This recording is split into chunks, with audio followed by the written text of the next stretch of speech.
حدیث میں آتا ہے، اور یہ مشکات شریف میں بھی حدیث ہے، مسند احمد ابن حنبل کے حوالے سے اور جامع ترمذی کے حوالے سے،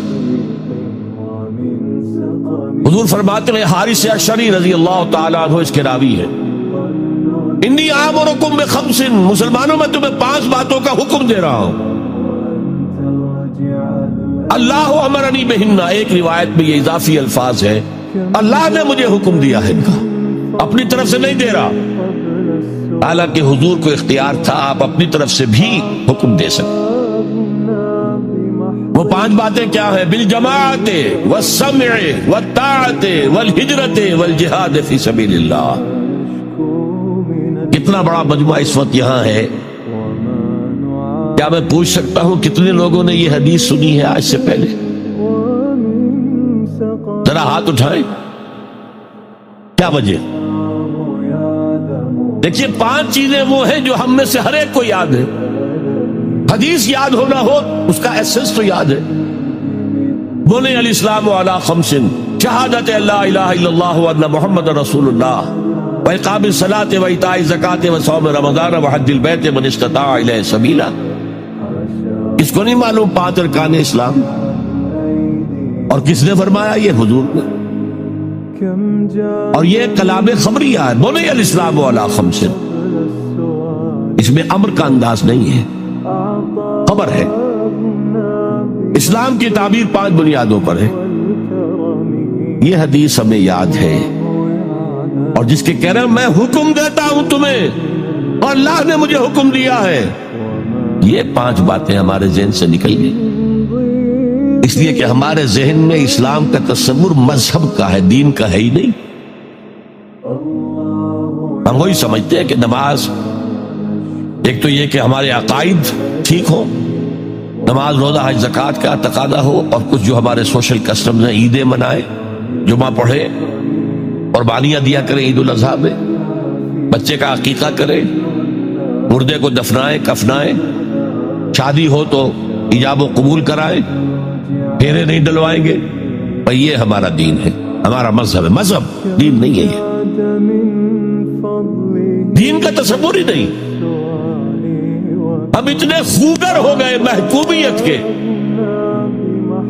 کہ دین کی اقامت کا تصور، دین کو غالب کرنے کا تصور ہمارے ذہن سے نکل گیا،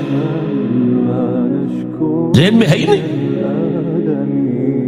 علماء کو بھی اجنبی سی بات لگتی ہے، یہ کیا بات کہہ رہے ہیں، یہ تو اجنبی سی بات ہے، اس لیے کہ ہمارے ذہنوں سے تصور نکل۔ پہلے مسلمان بادشاہ تھے، ملوکیت تھی، وہ اسلام تو نہیں تھا، اسلامی نظام تو خلافت راشدہ کا تھا، ابو بکر اور عمر اور عثمان اور علی اور حضرت حسن کو میں مزید شامل کرتا، تب 30 برس بنتے جو حضور نے فرمایا تھا کہ یہ 30 برس خلافت ہے،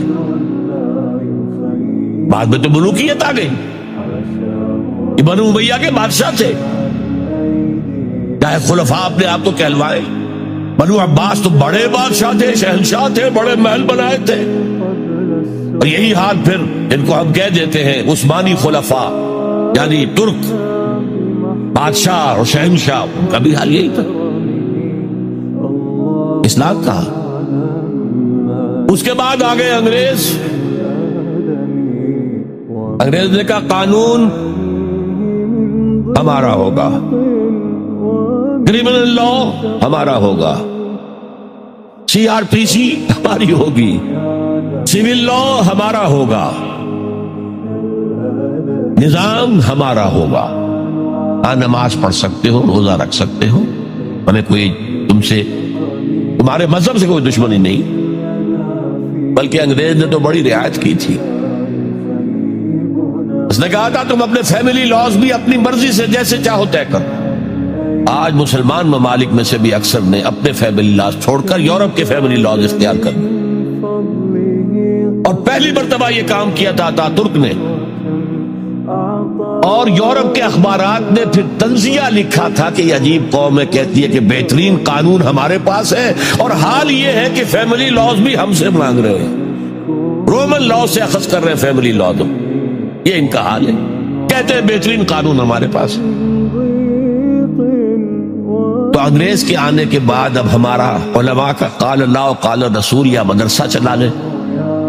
بہرحال انہوں نے بڑی خدمتیں کی ہیں. اگر یہ نہ ہوتا تو شاید ہمارے ہاں مساجدیں آباد ہی نہ ہوتی. کم سے کم علماء نے وہ پوزیشنیں جو ہیں وہ پر کی ہیں. ایک ڈھانچہ جو ہے وہ برقرار رکھا ہے, اس میں کوئی شک نہیں ان کی خدمات.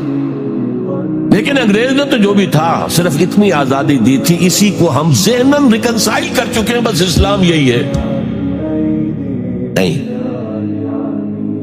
اور آج میں آپ کو بتا دوں, امریکہ اور انگلینڈ خاص طور پر اور بقیہ عیسائی مملکتیں بھی بالعموم اسلام کے خلاف جو جنگ جاری کر رہے ہیں اور تیزی کے ساتھ یہ بڑھے گی, اس کا بھی معاملہ یہ ہے کہ مذہب کی حیثیت سے اسلام کے خلاف ان کی کوئی جنگ نہیں. جب بش کہتا ہے کہ ہم تو اسلام کے خلاف نہیں, صحیح کہتا ہے, سچ کہتا. وہ یہ کہہ سکتے ہیں you have come here, you have purchased churches and synagogues and converted them into mosques. Did we object?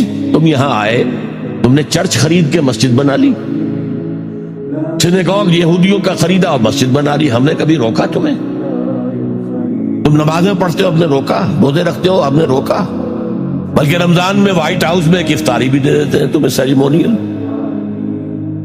تمہاری عید ہے, بقرہ عید ہے, ہم کو کومیموریٹو سٹیمپس جاری کر دیتے ہیں. یہ عید کا جو ہے ڈاک کا ٹکٹ ہے اور یہ بقرہ عید کا ہے. تو مذہب سے تو ہمیں کوئی اعتراض نہیں, لیکن اسلام کا سیاسی, معاشی اور سماجی نظام nothing doing. We will not bear it. نظام ہمارا ہوگا. اور سمجھ لیجئے یہ تاریخ نے پورا سرکل, ایک گھیرا پورا کر لیا. وہ جو مولانا حالی نے کہا تھا, اے خاصہ خاصان رسول وقت دعا ہے, امت میں تیری آ کے عجب وقت پڑا ہے. وہ دی جو بڑی شان سے نکلا تھا وطن سے, پردیس میں وہ آج غریب الغرباء ہے. کس شان سے نکلا تھا اسلام, اور آج بالکل ریورس ہو گیا معاملہ. اسلام نے یہ کہا تھا اسلام لے آؤ, ہمارے برابر کے بھائی ہو جاؤ گے. ہم یہ بھی نہیں کہیں گے ہم پرانے مسلمان ہیں, سینئر مسلمان ہیں, ہمارے حقوق زیادہ ہیں, تم نیو کمرز ہو, نو مسلم ہو, تمہارے حقوق نہیں, بالکل برابر. یہ نہیں تو اسلام کی بالادستی قبول کرو, چھوٹے ہو کر رہو, ہاتھ سے جزیہ پیش کرو. یؤتوا الجزیۃ عن ید وہم صاغرون. پھر تم یہودی رہو مذہب کے طور پر. نظام ہمارا ہوگا دین حق کا, وہ غالب ہم نے کرنا ہے. محمد الرسول اللہ بھیجے گئے دین کو غالب کرنے کے لیے. ہمارے اندر طاقت نہ ہو تو کیا کریں, مجبور ہے. لیکن طاقت ہو اور پھر دین کو غالب نہ کریں تو ہم تو غدار ہیں اللہ کے. لہذا کیا کہتے تھے, ایمان لے آؤ برابر کے ہو جاؤ گے, نہیں تو رہو تم عیسائی رہو, یہودی رہو, مجوسی رہو. ابھی شروع میں ان تین سے ہی معاملہ تھا نا, لیکن اسلام کی بالادستی نظام ہمارا ہوگا, باقی تم نیچے رہو. اور اگر یہ بھی منظور نہیں تو آؤ, تلوار ہمارے اور تمہارے درمیان فیصلہ کرے گی. یہی بات تھی کہ نہیں؟ آج وہی بش کہہ رہا, نظام ہمارا ہوگا, اس نظام کے نیچے تم رہو, مسلمان رہو, ہندو رہو, عیسائی رہو, کچھ رہو. یہ بالکل برعکس کیفیت ہے.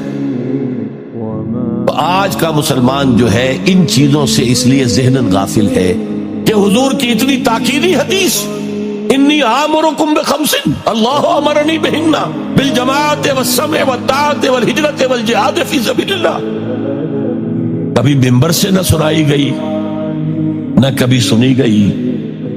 اس لیے کہ یہ اس عمل کا نام ہے جو دین کو قائم کرنے کے لیے